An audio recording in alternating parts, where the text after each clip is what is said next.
नमस्कार दोस्तों। कभी कभी यूं ही बेवजह किसी बात को लेकर हमारे मन में फिजूल तरह तरह के सवाल उठने लगते हैं। अगर कभी कोई हमें कुछ बात कह देता है तो वह बात हमारे मन में बार बार घूमते रहती है और उस बात को लेकर हम अक्सर बहुत तनाव में आ जाते हैं और इस वजह से हमारी सेहत पर इसका बहुत बुरा असर पड़ता है। तो इस बेवजह उठ रहे सवालों को कैसे हम शांत कर सकते हैं, बेचैनी को कैसे शांत कर सकते हैं और हम इस तनाव से बाहर कैसे निकल सकते हैं। इस कहानी में मैं आपको गौतम बुद्ध की ऐसी 4 आदतों के बारे में बताने वाला हूं जिससे आप अपने जीवन में अपनाकर उस तनाव से बाहर निकल जाएंगे और अच्छे कामों में अपना जीवन व्यतीत कर एक अच्छी जिंदगी जी सकते हैं। यहां पर बताई गई यह 4 आदतें आपकी पूरी जिंदगी को बदल सकती हैं। अगर आप इन 4 आदतों को अपने जीवन में अपना लेते हैं तो फिर आप अपने जीवन को एक खुशहाल जिंदगी में बदल दें और फिर आपका मन कभी भी बेचैन नहीं होगा, ना ही उदास रहेगी और ना ही बेफिजूल के कामों में व्यस्त रहेगा। तो आइए इस कहानी को शुरू करते हैं। एक बार एक बौद्ध भिक्षु किसी पेड़ के नीचे ध्यान कर रहा था। तभी एक राजकुमार उस भिक्षु के पास आता है और उनसे कहता है, हे महोदय, आप हमेशा कहते रहते हैं कि ध्यान करो, लेकिन मेरे लिए ध्यान करना तो दूर की बात है। मैं कुछ समय के लिए अपनी आंखें बंद करके शांति से भी नहीं बैठ पाता हूं। मेरा मन इतना बेचैन है कि यह हर समय कुछ ना कुछ सोचता रहता है। मैं जब भी ध्यान करने बैठता हूं तो मेरे अंदर विचारों का तूफान आने लगता है, लोगों के बारे में सोचकर, अपने जीवन की बीती घटनाओं के बारे में और अपने भविष्य के बारे में, और ऐसे ही ना जाने कितने सारे अजीबोगरीब विचार लगातार मेरे मन में आते रहते हैं। मैं इन्हें रोकने की बहुत कोशिश करता हूं, लेकिन जब मैं इन्हें रोकने के लिए ध्यान करने की कोशिश करता हूं, तो मेरा मन अशांत होने लगता है और फालतू की बातें मन में उठने लगते हैं। तो मैं ध्यान को तोड़कर बैठ जाता हूं। इतनी बातें कहने के बाद वह उस बौद्ध भिक्षु की ओर देखता है और कहता है, महोदय, कृपा करके आप मेरी इस समस्या का कोई समाधान बताएं। यह सुनकर भिक्षु ने कहा, मैं क्या समाधान बता सकता हूं? सोचो, तुम्हारा ही मन है, लेकिन यह तुम्हें कुछ देर तक आंख बंद करके बैठने भी नहीं देता है। तुमने अपने इस मन को कितना आजाद कर रखा है। राजकुमार ने कहा, महोदय, मैंने बहुत सोचा, लेकिन मुझे अपनी इस समस्या का कोई समाधान समझ नहीं आया। इसलिए मैं आपकी शरण में आया हूं। अब आप ही कोई रास्ता दिखाइए। भिक्षु ने कुछ देर तक राजकुमार के चेहरे की तरफ बड़े ध्यान से देखा और फिर कहा, ठीक है, मैं तुम्हें अपने स्वामी गौतम बुद्ध की बताई गई 4 आदत के बारे में बताऊंगा। अगर तुम यह 4 आदतें छोड़ दोगे तो फिर तुम्हारा मन लगने लगेगा और तुम्हें कभी भी बेचैनी नहीं होगी। राजकुमार पूरे ध्यान लगाकर उस बौद्ध भिक्षु की बातें सुनने लगा। भिक्षु ने कहा, पहली आदत यह है कि दूसरों के मन को पढ़ना छोड़ दो। तुम और तुम्हारे जैसे ज्यादातर लोग यही गलती करते हैं कि वह दूसरों के मन की बातों को पढ़ने का प्रयास करते हैं, जैसे कि अच्छा, सामने वाला मेरे बारे में ऐसा सोच रहा है। और यही एक आदत तुम्हें सबसे ज्यादा बेचैन और परेशान करती है। ज्यादातर समय पर लोग दूसरों के मन की बातों को गलत और नकारात्मक तरीके से ही पढ़ते हैं।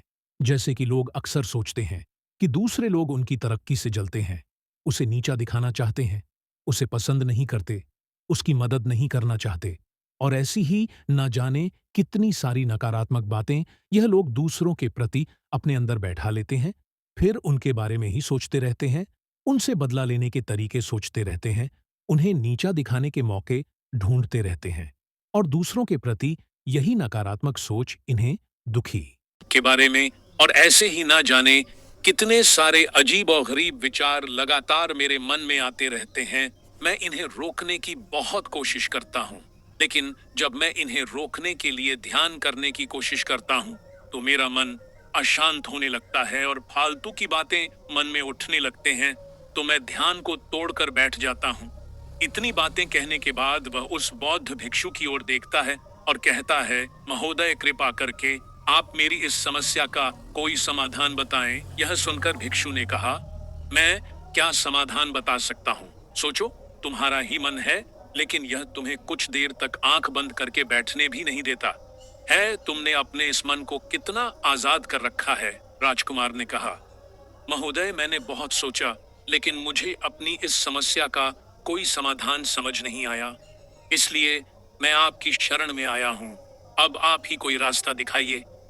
भिक्षु ने कुछ देर तक राजकुमार के चेहरे की तरफ बड़े ध्यान से देखा और फिर कहा, ठीक है, मैं तुम्हें अपने स्वामी गौतम बुद्ध की बताई गई 4 आदत के बारे में बताऊंगा। अगर तुम यह 4 आदतें छोड़ दोगे तो फिर तुम्हारा मन लगने लगेगा और तुम्हें कभी भी बेचैनी नहीं होगी। राजकुमार पूरे ध्यान लगाकर उस बौद्ध भिक्षु की बातें सुनने लगा। भिक्षु ने कहा, पहली आदत यह है कि दूसरों के मन को पढ़ना छोड़ दो तुम, और तुम्हारे जैसे ज्यादातर लोग यही गलती करते हैं कि वह दूसरों के मन की बातों को पढ़ने का प्रयास करते हैं, जैसे कि अच्छा सामने वाला मेरे बारे में ऐसा सोच रहा है, और यही एक आदत तुम्हें सबसे ज्यादा बेचैन और परेशान करती है। ज्यादातर समय पर लोग दूसरों के मन की बातों को गलत और नकारात्मक तरीके से ही पढ़ते हैं। जैसे कि लोग अक्सर सोचते हैं कि दूसरे लोग उनकी तरक्की से जलते हैं, उसे नीचा दिखाना चाहते हैं, उसे पसंद नहीं करते, उसकी मदद नहीं करना चाहते, और ऐसी ही ना जाने कितनी सारी नकारात्मक बातें यह लोग दूसरों के प्रति अपने अंदर बैठा लेते हैं। फिर उनके बारे में ही सोचते रहते हैं, उनसे बदला लेने के तरीके सोचते रहते हैं, उन्हें नीचा दिखाने के मौके ढूंढते रहते हैं, और दूसरों के प्रति यही नकारात्मक सोच इन्हें दुखी करती है, और फिर यह लोग बेचैनी महसूस करते हैं।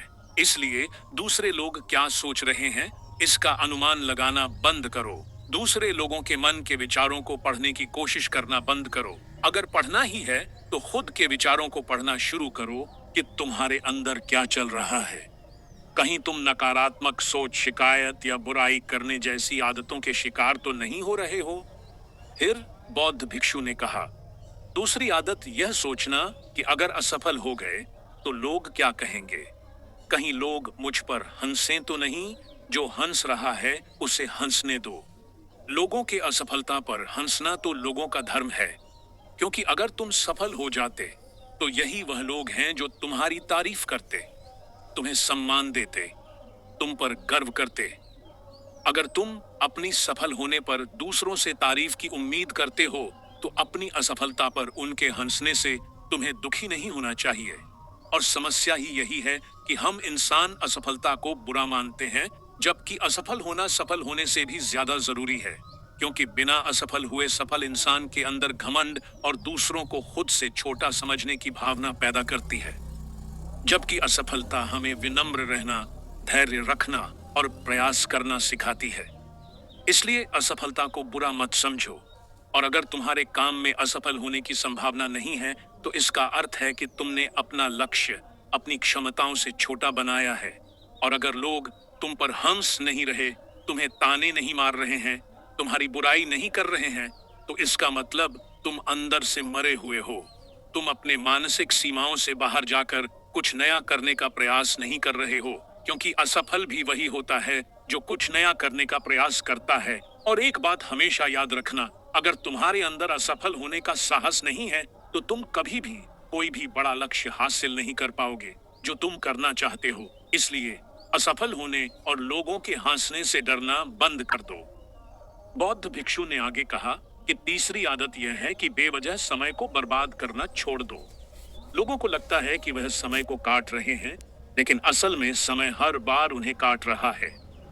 लोगों के द्वारा समय को व्यर्थ के कामों में बर्बाद करने का केवल एक ही कारण है, और वह यह है कि उन्हें लगता है कि उनके पास बहुत समय है, जबकि सच्चाई यह नहीं है, क्योंकि उनसे पहले वाले लोगों को भी यही लगता था।